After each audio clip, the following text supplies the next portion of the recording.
Sparking Change with Gigi, a show that aims to make the world a better place by bringing together authentic minds. This show encourages each of us to be the change we wish to see in the world. Get ready to be inspired and join us on this journey to create a brighter future for all.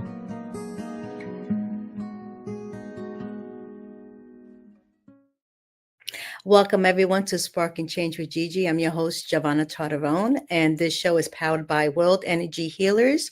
Join us at the Holistic Wellness Summit, November 1st. Visit www.eqhsummit.com for more details, or you can use the QR code below.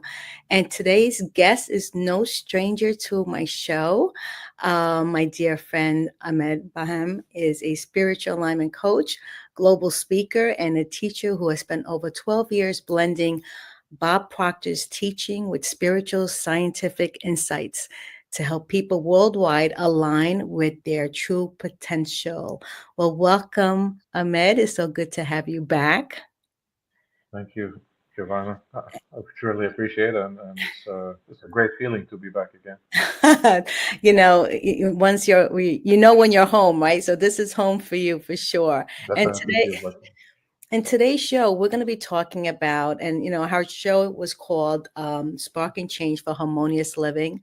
And we talked about a lot of topics that really help us to, stay in alignment with our true self and living, a healthier, harmonious life. So I want to start with, what does that mean for you? What does it mean when someone says, holistic wellness in your own perspective? Well, you see, the world, when they look at the word wellness, it's a very broad term, right? Now, we know what wellness is in comparison to someone that is not doing well. But when we add the word holistic to it, we're not just looking at masking the symptom, right? We know that it is an effect that we're dealing with. And we understand that as a human being, your body is a self-maintaining mechanism. It has the ability to heal itself. But given that if we truly understand how the body functions and with the right applications, we can eliminate the cause that resulted the symptom or the effect. So instead of treating the effect with effects, we usually go down to the root cause where the body gets back into its own harmonium, therefore relieving you of any undesirable effect that may be there. Now, there are many approaches. Not all approaches are the same. There are wonderful, let's say, chiropractors from different fields, and they understand energy healing, they understand quantum healing, they understand holistic medicines, herbal remedies. There are many methods. Some of them, they say illness is even psychomatic. Yeah. So that means it started, the root cause of it is in the mind. So until you correct that pattern of thinking, the effect unfortunately remains. So right. It's an all in all where the body becomes fully harmonious, that you feel very balanced all around. And oh my goodness. Very well. You just took the word right out of my mouth, like you always do. Yes, I was thinking of saying, when we are saying living in harmony, from exactly what you were saying, it's living in balance, like there's a flow and there's an alignment, I believe, where you're living, when everything is going well, when there is a good balance. Like we're never going to be on one side of the scale where it's always, life is just dandy and on the positive side, or if life is not that great and we're all the way on the opposite side, the negative side, the harmonious balance, if I'm correct, is like right in the middle, right? We have a little bit of both so that we can experience life fully. So let's just get into a little bit of that, because you hit it right on the nose when you said it's not always, where does it really start sometimes? And you mentioned the big word, four-letter word, mind, right? And the Mhm. mind and the emotional wellness, I believe, is where everything truly begins. Absolutely, absolutely.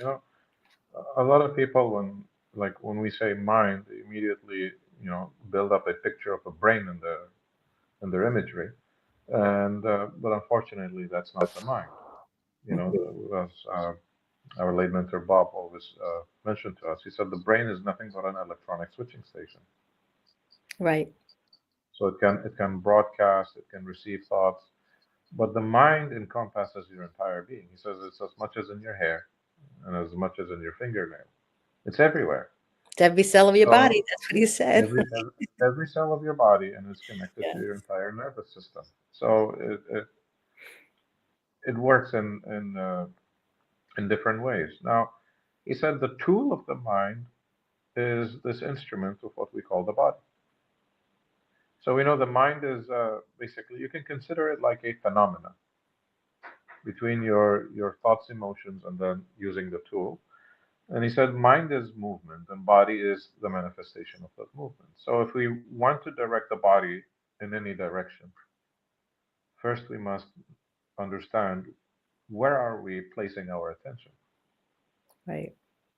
And as soon as we place our attention in a certain area, in a certain concept or an idea, and we get emotionally involved with it, over a period of time, if we maintain this consecutively, it will allow our body to vibrate something that is matching whatever we're thinking and feeling. And therefore, we attract that condition and circumstance.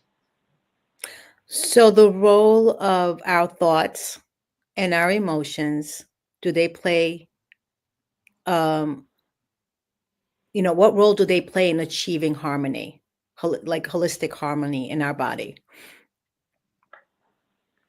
Well, let's think of a person who is always feeling drained, right?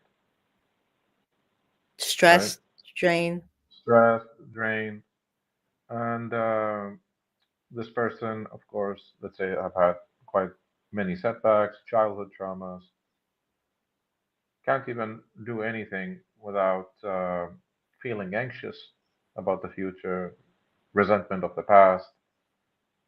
So there are many triggers are there that it imbalances a person's chemistry from within by wrong pattern of thinking, right? However, if there is something that this person may like or loved and it suddenly appeared in front of this person, momentarily you could see that person starting to forget about its pains and worries and basically paying more attention to what just appeared. And therefore, temporarily, it eliminates the symptom because now the attention has been shifted by shifting the person's perception. And this is huge. So that gives us a sign, at least, that there's something going on here. Now, Bob mentioned to us one thing, and I always remember this. He said, we're creatures of habit and we're Yep. target seeking organisms. So, therefore, whatever we entertain in our mind, if we maintain that over time, we will start detecting things. We will start to scan around us in our environment if it's there or not. So, a person must understand okay, if this is the thing that has made me temporarily happy just by shifting my perception, that means I have a blueprint that is not serving me. Now I need to change that blueprint that would make the old model obsolete. That's right. As Buckman Fuller, he said, we don't change existing reality by thinking of the existing reality. We create a new model that makes the old model obsolete. So once we engage in this new model, this new concept of thinking, the way we see ourselves, your self-image, and we use the faculty of imagination along with the perception, get emotionally involved with it. So over time, the neural pathways in the brain will start to change because your brain is designed also in a way where it's Yeah. neuroplastic, Dr. Joe right? Dispenza talks about that all the time, right? I mean, he just Absolutely. popped in my head as soon as you said that because, the what is it, the synapses when they fire together, Yeah. they really create something new. Yes. So the thoughts that fire, I mean, the thoughts of the fire together causes the nerves to wire together. Yeah. So there is a different neural pathways depends on the pattern of thinking, and the more you exercise these techniques, the greater and the quicker it is that you will start to change your pattern of thinking, and therefore it will change what you do automatically because you have started to form a new habit. Yeah. Change. Go ahead. Now I was just gonna say, and I'm sorry to interrupt, the brain is not malleable, but the mind is malleable, and so if we keep that knowledge, that means you can train yourself to do anything that you want to do. Yes. Going back to Joe Dispenza, he says, if your thoughts make you sick, can your thoughts make you well? And the answer to that is yes, but you must believe in it, right? You must believe in it and you must train it. And he's done some, people might call it miracle, but this is a work that I think any one of us can do is to retrain the mind to do what you want it to do, right? Take control of it. Uh, Absolutely. He's had cases where he had uh, a couple of attendees who had terminal illness, and he said when they did the practice of quieting their mind, getting into their emotion, uh, reimagining the outcome, the Mhm. desired outcome, and living it from within. He said he found that some of them within 2 years they completely cancer free. It's strange how your immune system functions in harmony when you eliminate stress. Why? Great. Because now you have understanding. We gather information to understand by studying, but we can only learn if we apply them. Because Exactly. now we get to see the feedback mechanism of our input, and therefore you shall experience the output. So beautifully said. And so, when and this is all part of the mind and the emotional wellness is that when we connect to that inner voice, because the inner voice are where the thoughts are, where the thinking goes on. Um, what type of dialogue? I'm saying this because I've experienced it, you experienced it. We got that voice that cheers us on, and we got that voice that literally can paralyze us, right?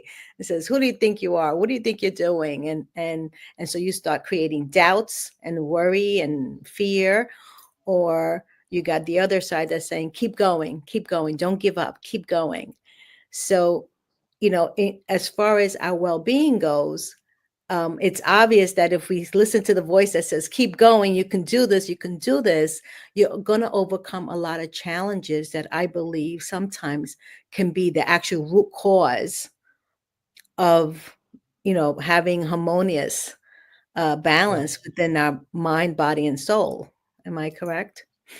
absolutely. And I'm sure you've heard this before. Many mentors have said it.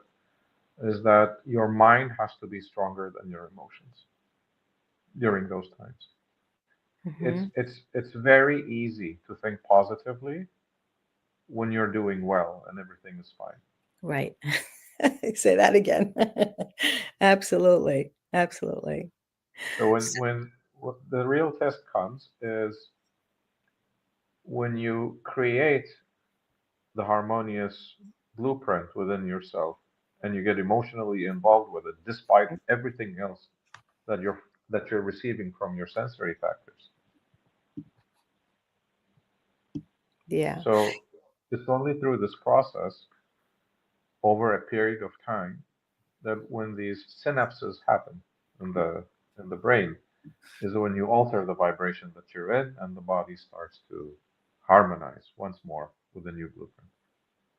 Can you share a practical way, some practical ways that someone can bring some harmonious balance through mindfulness or, into their daily lives?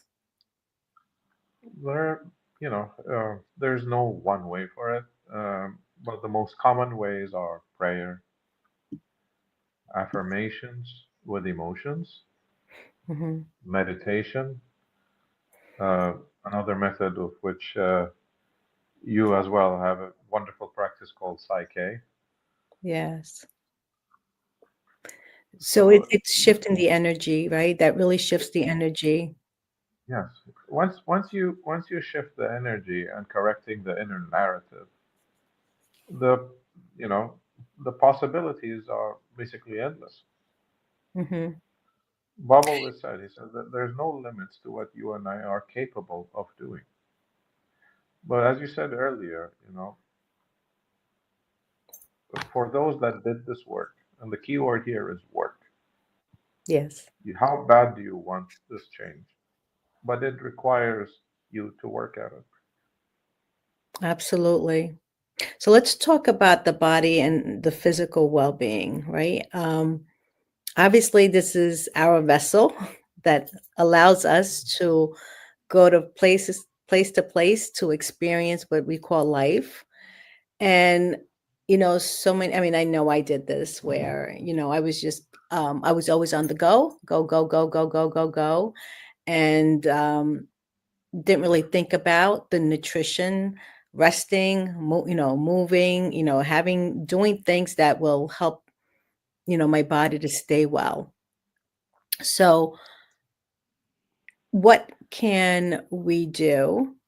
Um, and let's talk about nutrition because you are so big on this and you have so much knowledge on, eating fresh, holistic herbs. They do miracles for us. You've given me so many recipes that I can tell you.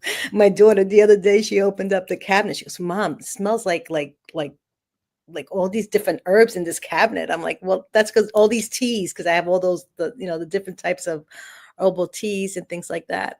Um, how important is it to really be conscious of what we're putting in our body? Well, it's only been in a recent, some chiropractic studies that they've mentioned the main reason why people are getting sick is usually a lack of something, right? For example, if we look at the measurement of light and darkness, usually where there is darkness, it's not darkness is not the opposite of light, but it's the absence of light.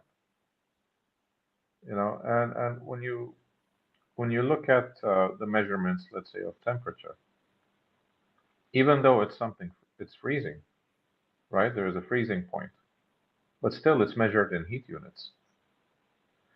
So when there's an illness in a person's body, it's usually lacking something, an element, something essential. And the other part of it, there's a lot of toxicity involved. So I don't know if you've heard of Dr. Charlotte Gerson. She passed away a few years back at the age of 93. She was a daughter of a Jewish doctor named is Max Gerson. And Dr. Max Gerson basically was in Germany and he fled with his children, three daughters, all the way to the United States during the Holocaust. So he realized that he was a student at that time in Germany and he was having a lot of bad headache following the traditional German diet, which a lot of smoked meat, alcohol. He just couldn't figure out what was going on with him. So he opted for some fresh apples and vegetables, and he eliminated all of the rest of the traditional food that he used to eat for some time.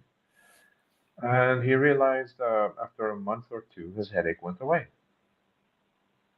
Now, he called it initially the migraine diet. And from there on, um, he met a few people who had similar symptoms. So when he introduced this migraine diet to them, he also realized that that person, not only his headache went away, but it also eliminated his skin tuberculosis. So here he was onto something. Hmm. And over a period of time, the more he adopted the healthier lifestyle into his practice through nutrition and detoxification, what he used to do, he used to induce, uh, let's say, place coffee enemas for his patients. And they said that during the Black Sea, they found a bottle which had a scroll, one of the Dead Sea Scrolls, that described about the benefits of coffee as an enema. Later on, they figured out that once taken coffee as an enema, it will open the bile ducts of the liver and allows the toxins to flush out. Wow. If you take a lot of antioxidants, you're going to be putting the liver on a lot of pressure because the liver is, let's say, uh, it's more like a hub, traffic control system where everything has to flow through the liver. Yeah. It's a very powerful organ. It can regenerate even if you donate a chunk of it to someone that's in need.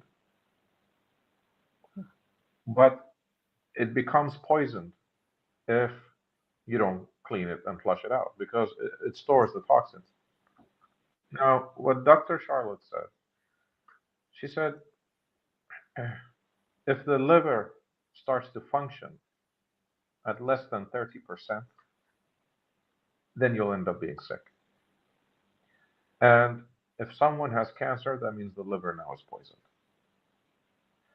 So we go back to Dr.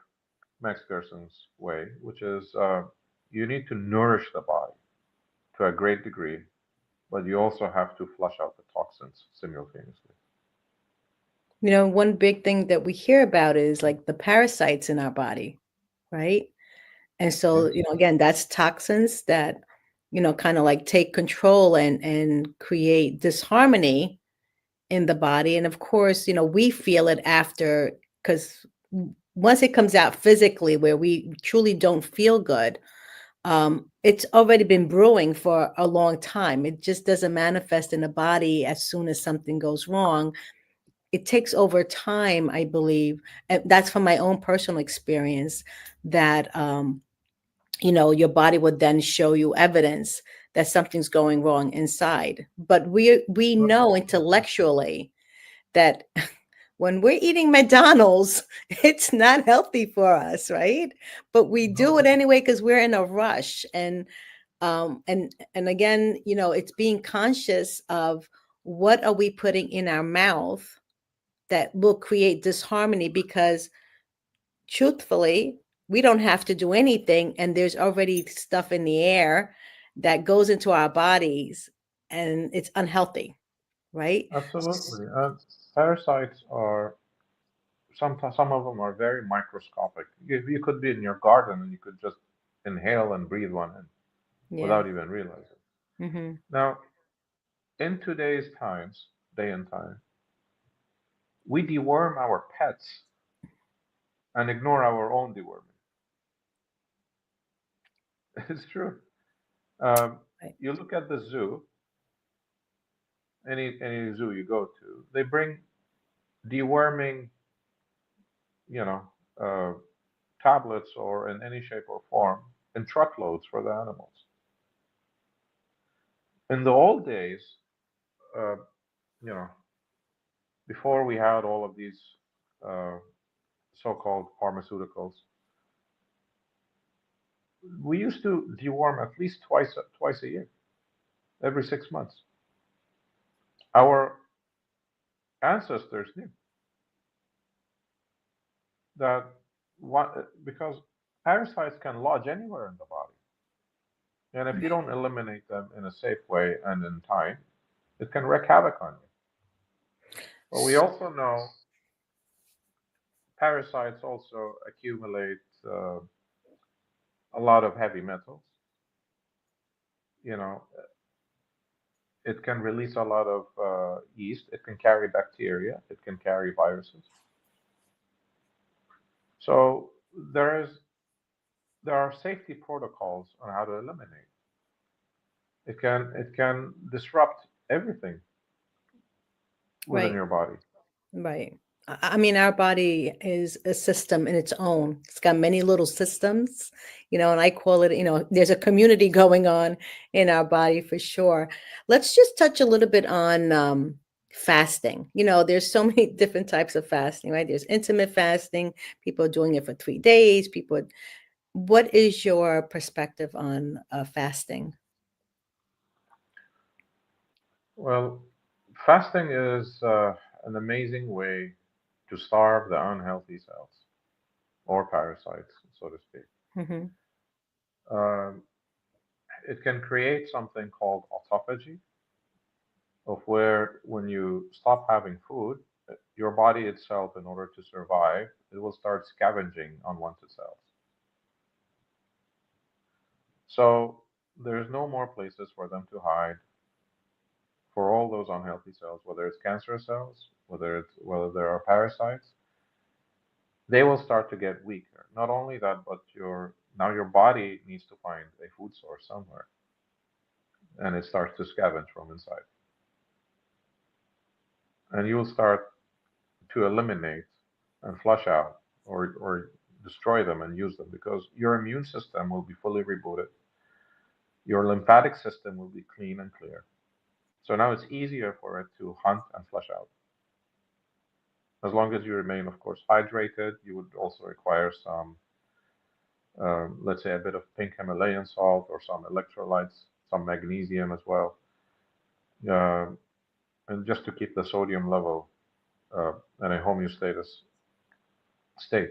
Otherwise, if you just keep drinking water and there's no minerals in it, uh, you could have a lot of trapped water within the body, which you don't want that. Right.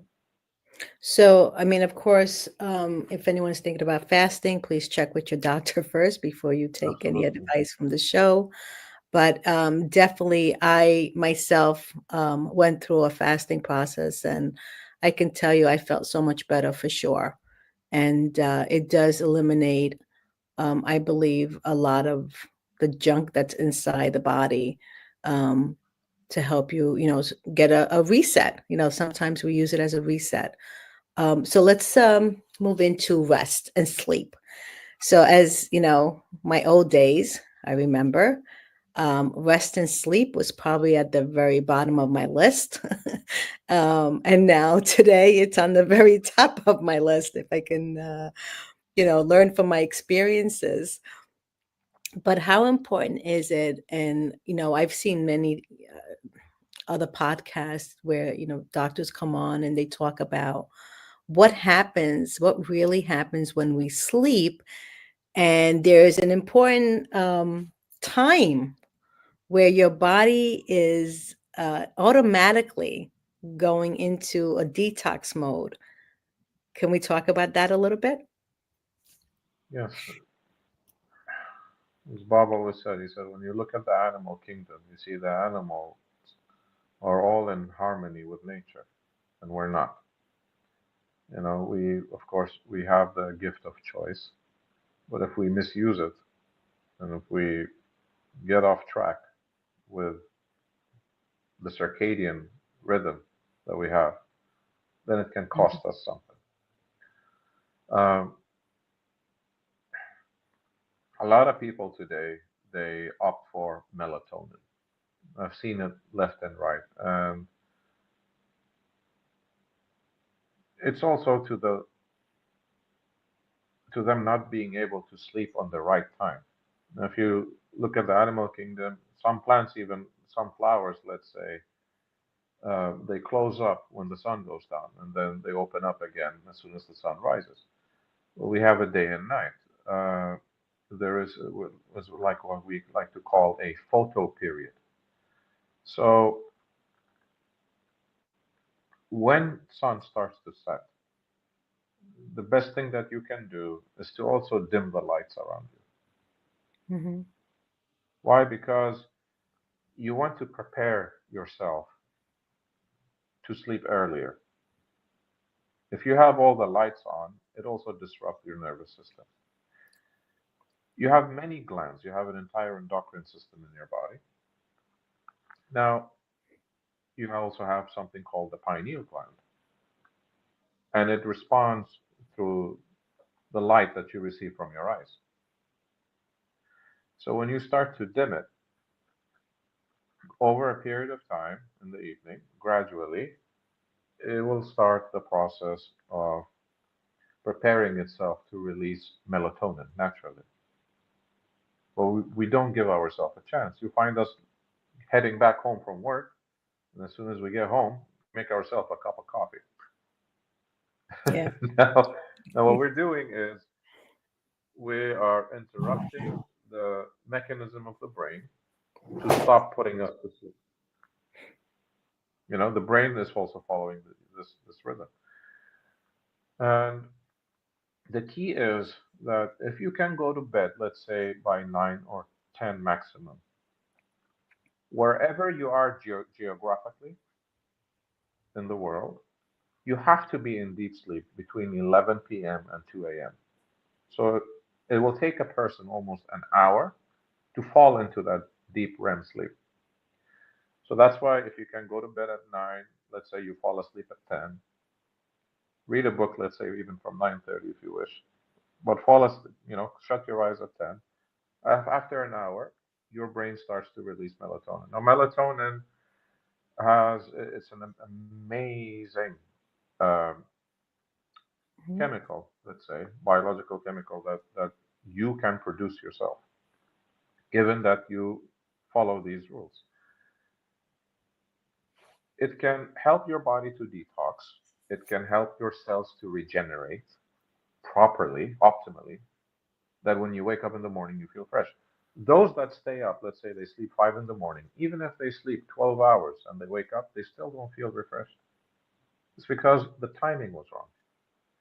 Now, over time, when you keep on practicing sleeping at the right time, over time, your body will start to have an accumulation of melatonin naturally. And every morning, when you wake up after sunrise and you head out to work or to do any activity outdoors, as soon as you get exposed to the sun, now melatonin starts to convert to serotonin. Yep. Don't get me wrong, your brain can produce the melatonin, but a lot of the serotonin also comes from your gut. I heard that anywhere between 90 to 95% of serotonin gets produced in the gut when you have a healthy microbiome. Correct. Yep. But Uh, again, you have, go ahead. No, no, no. We just did a show with Dr. Rich, and he spoke about that exactly. That, your gut. I mean, we know this. The gut is like the second brain, right? And Yes, it really helps the body. As long as the microbiome and everything is working correctly, and there's a healthy balance, um, you should be living harmoniously, right? Meaning health wise. But, like we just mentioned, sleep, food, this is all part of how our body needs to function. And, we talk about holistic and putting food in our body, um, that is natural, you know. yes, It so yeah, let's go into like that area of, because again, it's what we're putting in that our body reacts to. absolutely. A thing is, if you start to eat your environment, nature, the way that God created them. Like you go to the supermarket. Let's say you grab a bag of chips, right? Okay, the raw material came from God, yes, but now it's processed. It's in a bag that God knows with what seed oil, first of all, it was cooked in, what kind of salt was applied to it, if they have not even applied MSG, monosodium glutamate, which is harmful. Then it's packed in a very appealing bag that becomes super attractive to children. But the bag, is made from an aluminum material. So apart from it being processed, you know, the amount of hazardous elements in there could be something small in parts per million, but the repetition of consuming it over and over again over a period of time, you're going to start to feel it. And it's funny, I just thought about this. How many times I'm sure we all have been through this experience that we eat something before we go to bed and maybe we can't sleep because Yeah. because it's too late. So it's all connected, right? Sleep with what we eat is all part of this system that allows us to, again, to either create harmony or disharmony in our body. I'd like to move over now because we spoke about the mind, we spoke about the body. Let's talk about the spirit and the soul, because if we're leaving that out, and from both of our experiences and both of our life transformations that we have gone through and the inner work that we did, having this inner connection, or having a deeper connection with ourselves, is so crucial as the formula.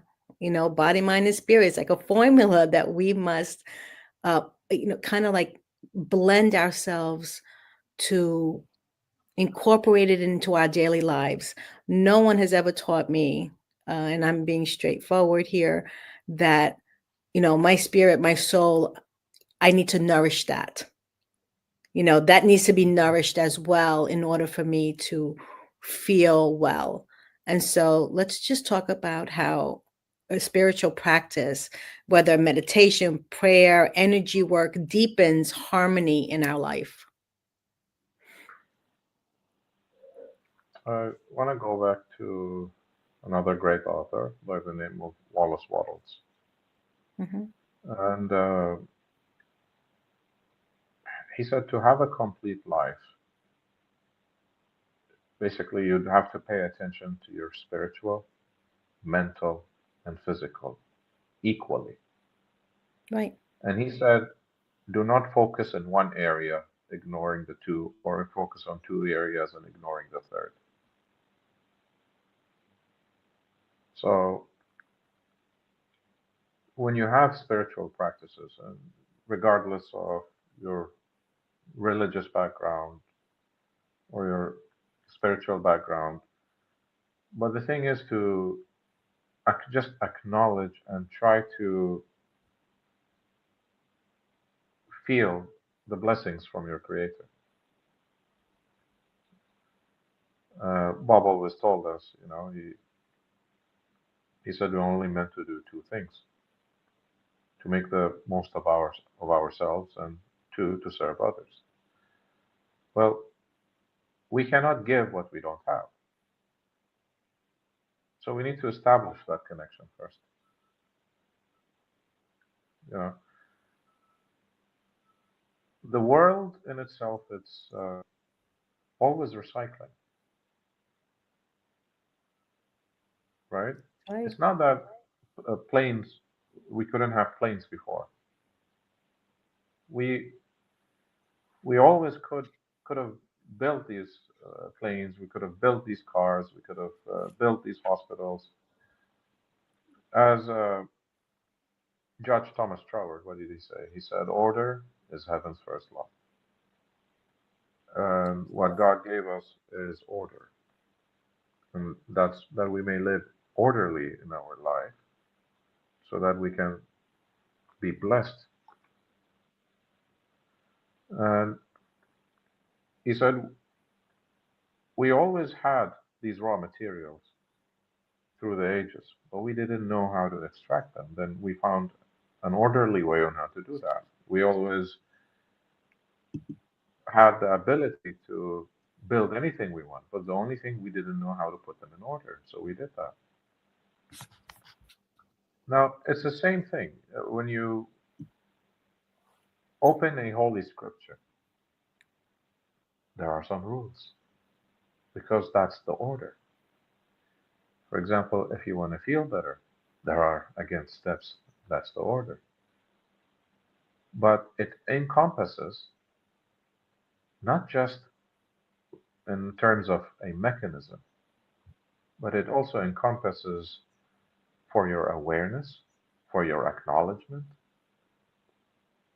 for your feelings, for your behavior. That's right. So You know, order is a great thing. Wherever you go, you'll always have it. right. And you know, you feel it when you don't have order because you're in, you know, this, there's a disalignment, right? Mhm. Because again, how do we know that we're not in alignment with the universal laws? Is we are feeling the stress, we're feeling the Yes. chaos. And you know, and I just want to kind of bring out a thought that a lot of people think that religion is spirituality, No. and it's not. You know, spirituality for me is understanding that I I need to go within, right? I need to feel what I'm feeling and express what I'm feeling versus denying it or disregard what's going on inside of me. Like what's going on in my head has a lot to do with the messages that I now believe um, can allow it to either put me on the path of feeling good and doing, you know, again, I this morning it was like, what's, and I need to take my glasses off for a second, but what is my purpose, of understanding what my purpose here is to, you know, what is my purpose and identify. And every day, as we get up and have more confidence in ourselves, w- our purpose is unfolding, right? Yes. And when that happens, that's that part of spirituality that I say we have to listen to that inner voice, not what's going on outside, because I think what's going on outside will always try to prevent us kind of listening to that inner voice. And Yes. so being conscious of saying, is what I'm doing what I really want to do in life? Or is it I'm doing it because I'm going after the big salary or I'm going after the title? So, and this all comes, you know, for me, these are all questions that I needed to ask my soul and listen to what my soul is saying to, again, create harmony within myself. Absolutely. And I remember one time Bob was talking about uh, the times that he used to work with Earl Nightingale. Mhm. And he went to Earl and he asked him a question. He says, Earl, he says, yes. He says, what's the secret to life? And he said, there is no secret to life. He said, the only thing is that you, you have to find out what is it that you love to do and dedicate your entire life doing it. Now, I took that, you know, consciously, not emotionally at that time, but one day it struck me. Um, I was at a funeral, and in the Arabic countries, when someone passed away, I'll just say it in Arabic. They say, "Ya ayyatuha an-nafs al-mutma'inna, irja'i ila rabbiki radiyatan mardiyah," which means, "Oh confident soul, Be pleased that you're going back to your Lord and that you are also pleased upon yourself. And I was like, oh my God.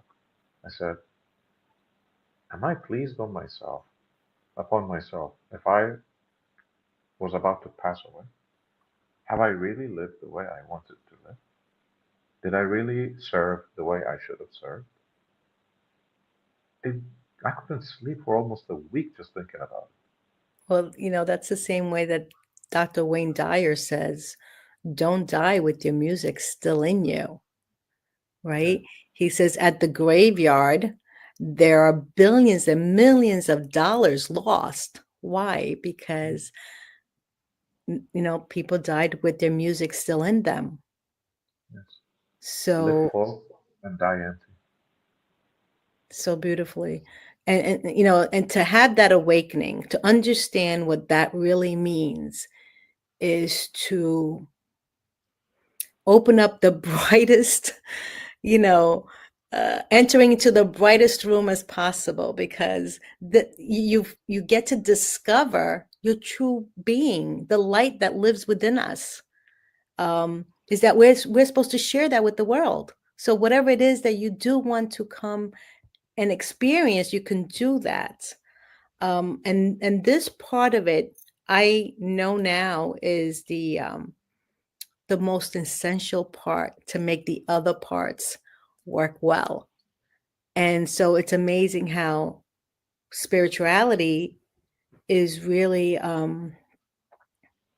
there's such an imbalance.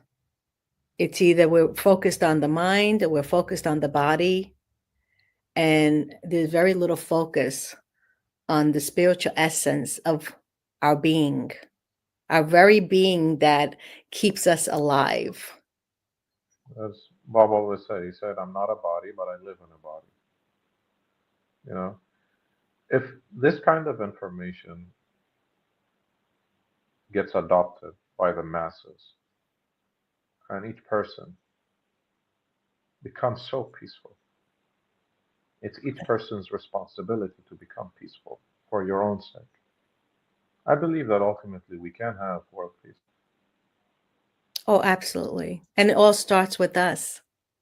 It all Right, it all starts with us. starts with us. I have this saying on the wall there. It says, "Let your smile change the world, but don't let the world change your smile." Right? And as Mahatma Gandhi said, he said, be the change you want to see in the world. And so what does that really mean? At the core, what does that really mean? When we're looking out there, we're actually seeing what's going on inside of us. Absolutely. So that's why we have to be the change, We have to be because the change. we have to be the change. I say, I say the world is a reflection, of what's going on inside of us. So, I mean, I say this, many great wisdom teachers from the past have said that. So, if we want to change our life, it all starts with us, right? In order for us to live more harmoniously, is we need to take the action. We can't look at the outside and say, they made me do it. I'm this way, or my life is this way because, I this happened and that happened. I think it's just stepping out and saying, I'm ready for change. Because you were ready for change. I was ready for change, Yes. right? And it's making a commitment to yourself, not to anybody else. And it's beautiful when you said, what you see outside, it's what's within you. Um, Prophet Muhammad's son-in-law has a beautiful quote. I mean, it's a bit like a poem. His name is Imam Ali. And he said, your remedy is within you, but you do not sense it. Your sickness is from you, but you do not perceive it. You presume you are a small entity, but within you is unfolded the entire universe. You are indeed the evident book, by whose alphabet the hidden becomes the manifest. Therefore, You have no need beyond yourself. What you seek is within you if you only reflect. Well, I have no other words to say other than that it's such a beautiful, beautiful poem, speaking the truth that we are magnificent beings. And if you give yourself the opportunity to go through whatever's holding you back from achieving your best life, you can definitely live more harmoniously, for sure. And Rob staying, always said, so you're I was God's highest form of creation. so, I love it. I love it the way we just ended it because this is a beautiful way of just sending the message out to my viewers and anyone who, comes across this video to say, you are so powerful. You have everything you need within you to make the changes that you want to see in life. And everything starts with you. Everything started with us. So we're here on a mission to absolutely let everyone see what's stored inside of them, right? Because you're a gift to this world. Each and every one of us are a gift to this world. Like that song goes, we are the world. Don't get me to sing, but I'm not going to sing, I promise. But the truth is that, we can be more nurturing to ourselves and be more compassionate to ourselves. And that only makes us better beings to shine our light on this world. So with that, any final words, Ahmed? I'd like to finish it up with Steve Bo's quote, where he said, God's gift to us is more talent and ability than we'll ever hope to use in our lifetime. Our gift to God is to develop as much of that talent and abilities as we can in this lifetime. So beautiful. Well, thank you everyone for joining us. Thank you, Ahmed, for coming back onto the show. You'll never be a Giovanni. stranger here. You'll always welcome back. And thank you everyone for watching us. This is Spark and Change with Gigi. I'm your host, Giovanna Tadavone. See you next week. Bye-bye. Thank you for joining me on Sparking Change with Gigi. I hope that our episode today has ignited a spark within you to create positive change in your own life and in the world around you. To learn more about how you can become a guest or supporter, head over to sparkingchangenow.com. If you enjoyed today's episode, please consider subscribing, sharing, and leaving a review. Your feedback is incredibly valuable to me, and it helps me to continue producing content that sparks change in each of us and the world. You can find us on various platforms, including Google Play Store, Apple App Store, YouTube, Facebook, Roku, Android TV, Apple TV, and Amazon Fire. Thank you again for watching, and I look forward to having you join me again next week on Sparking Change with Gigi.